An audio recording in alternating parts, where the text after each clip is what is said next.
大家好，歡迎收睇珠海單車遊單車頻道。咁我自己好中意用踩單車個方式遊覽風景，因為速度可以隨意控制，可以隨時踩、隨時停，唔會好似行路咁慢，又或者開車太快。最重要真係好方便，可以隨時俾到自己一個好舒服嘅節奏。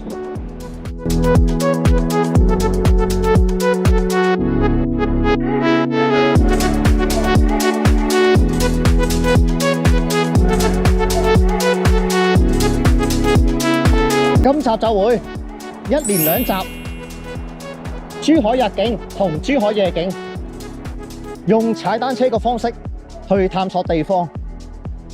當你中意咗用踩單車體驗之後，你就會發覺呢個世界其實好大，你好想探索更加多嘅地方。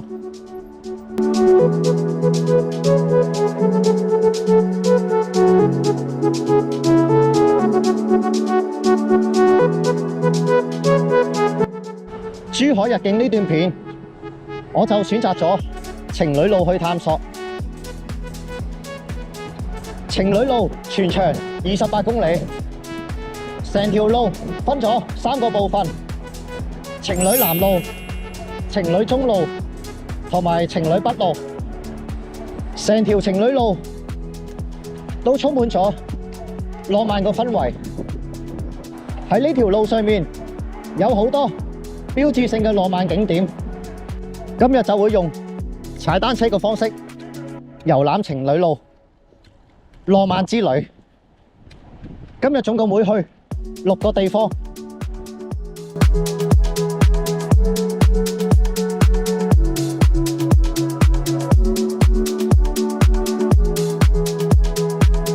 咁我而家就會踩去第一個地方，位於情侶中路嘅愛情郵局。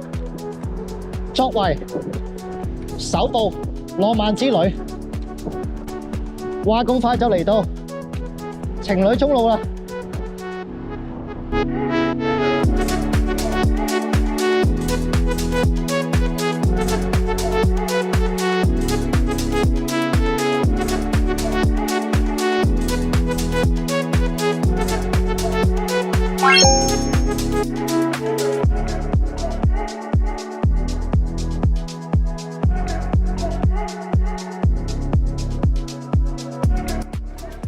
喺愛情郵局最熱門嘅打卡點就係前面嗰座燈塔啦。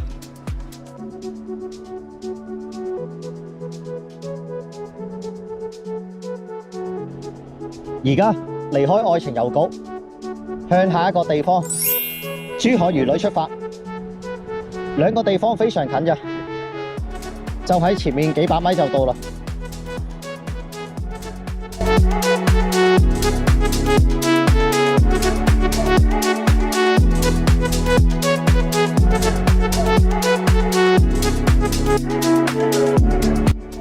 話咁快就嚟到第2站啦，珠海漁女就喺前面嘅。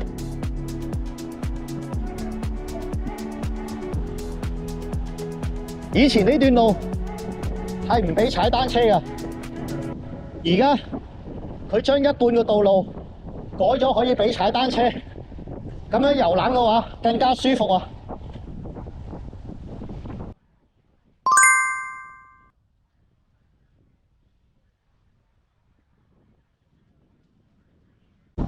而家去第3個地方海城路。原本最初個計劃係冇海城路嘅，不過咁啱上一次珠海單車遊第95集就發掘咗呢條路，入面一排一排藍色嘅屋，非常浪漫。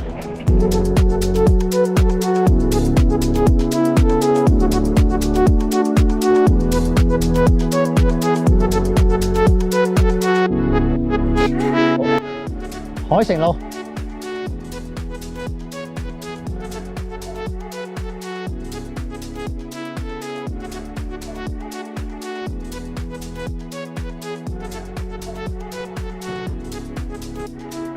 而家就會見到一排一排藍色嘅屋，每一間藍色嘅屋都係珠海出名嘅景點。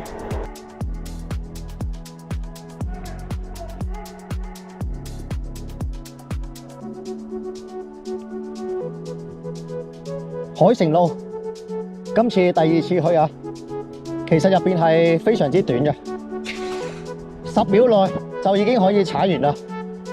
但係佢嘅位置就係好近情侶路嘅，出返去就已經係啦，所以就可以順路都踩埋入嚟睇嘅。出返嚟之後，我哋就會去第4同第5個地方。右手邊野尼島同埋日月貝啊，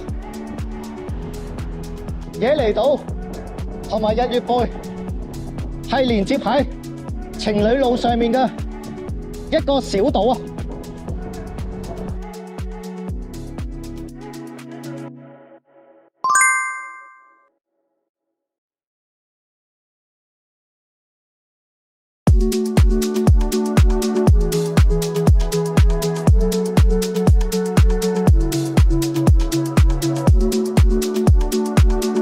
喺野尼島入邊就已經有一條好舒服嘅綠道啦。之前計過呢條綠道一圈大概5公里，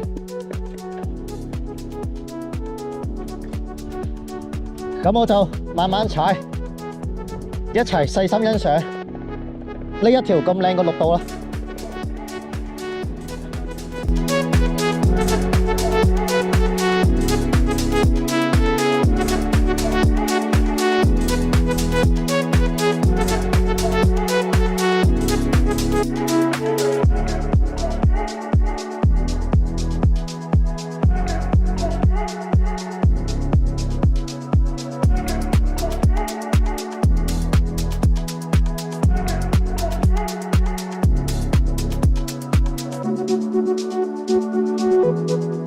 前面白色貝殼形狀嘅歌劇院就係日月貝啊！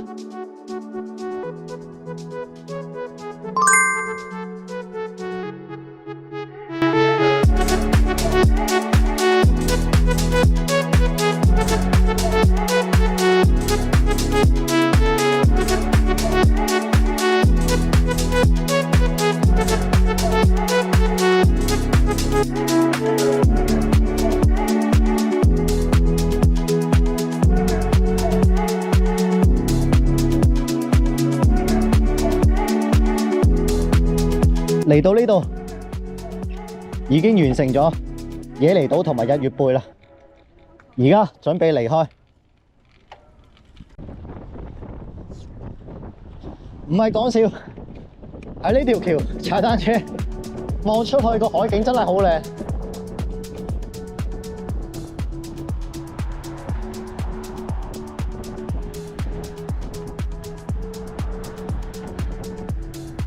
而家出返嚟情侶中路，咁就去今日最後一個地方，位於情侶北路嘅海岸公園。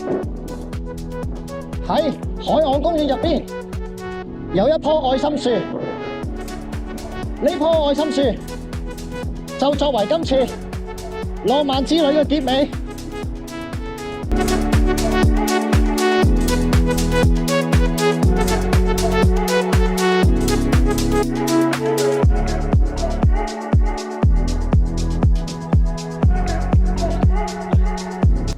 知不知道這個愛心樹在哪？愛心樹在那。哦，在那裡。哦，好，是啊，是啊。哦，對對對，看一下啊，好，謝謝啊，謝謝。好好好。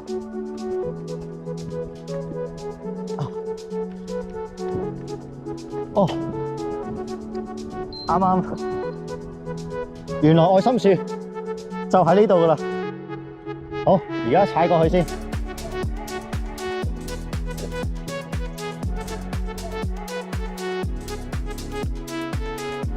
前面就係海岸公園嘅愛心樹啊！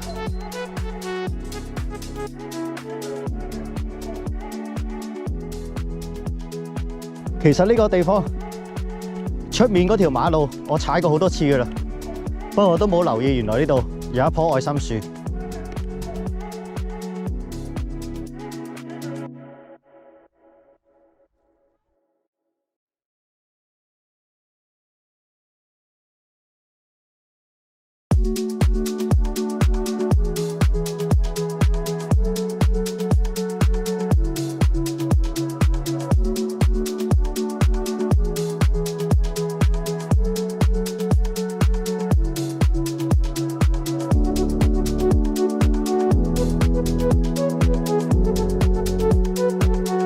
今日總路程踩咗47公里。今日用踩單車嘅方式遊覽咗6個好靚嘅地方。呢6個地方都有一個共通點，大家都係連接情侶路，遊覽起嚟係非常之方便，非常之舒服。每一個地方都有自己嘅特別之處。第一，愛情郵局燈塔；第二，珠海漁女像；第三，海城路浪漫之屋；第四，野梨島騎行綠道；第五，白色日月貝歌劇院；第六，最後就係海岸公園愛心樹。當然，珠海仲有好多好靚嘅地方，我會繼續為大家探索。下一集係珠海夜景，一樣為大家探索珠海夜晚嘅景色。今日踩單車遊覽情侶路就到呢度結束啦，下次踩單車再見。